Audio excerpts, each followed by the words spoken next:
Next, let's dive into the annual and quarterly goals. Now, this is really the hinge on which this entire planner swings, because you're always going to go back and look at your annual and quarterly goals. I'm looking at them daily, weekly, constantly, and I'd highly encourage you to do the same. But we'll start off with the annual goals. There's a slot here for 12 annual goals. And again, I think 12 is a lot. If you think about in the year, achieving 12 goals is achieving a lot. And you might have a lot less than that. Don't feel bad if you have 3 goals for the year. That's totally okay, and honestly might be even better. I believe there's an ancient proverb that says, "He who chases 2 rabbits catches none." So there's power and focus in your life. But if you can record your goals here, you make them SMART goals. And you can read this up top, and a SMART goal, if you don't know what it is specific, it's measurable, it's achievable, relevant, and time-bound.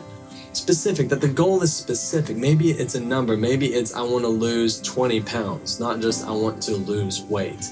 Maybe it's I want to save $5,000, not just I want to save money. So be specific, make it measurable. A lot of people do set goals that oftentimes you can kind of sneak out of the goal because it's not really measurable. You want to make sure your goal is measurable. Again, if you set a goal of $5,000, at the end of the year, you either have $5,000 or you don't. It's very measurable.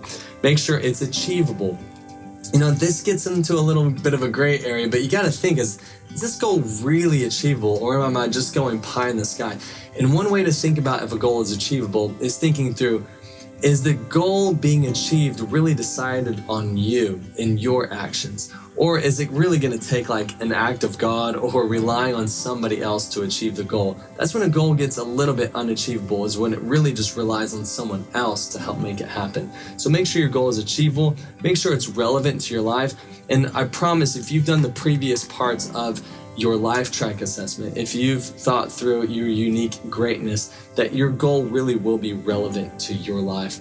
And then make sure it's time bound. Make sure you have a date set to it. And that date could be December 31st, but you could also make that date earlier in the year. So set your annual goals. And here's what I encourage is take each annual goal and then bring it right over here to the right and put the quarterly goal that you would have to achieve this quarter in relation to the annual goal.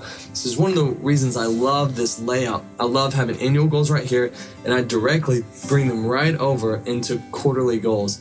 And so if I have an annual goal, what do I need to accomplish this quarter? And I document that quarterly goal right here. And then I begin to have really powerful quarterly goals that I know are directly related to achieving my annual goal.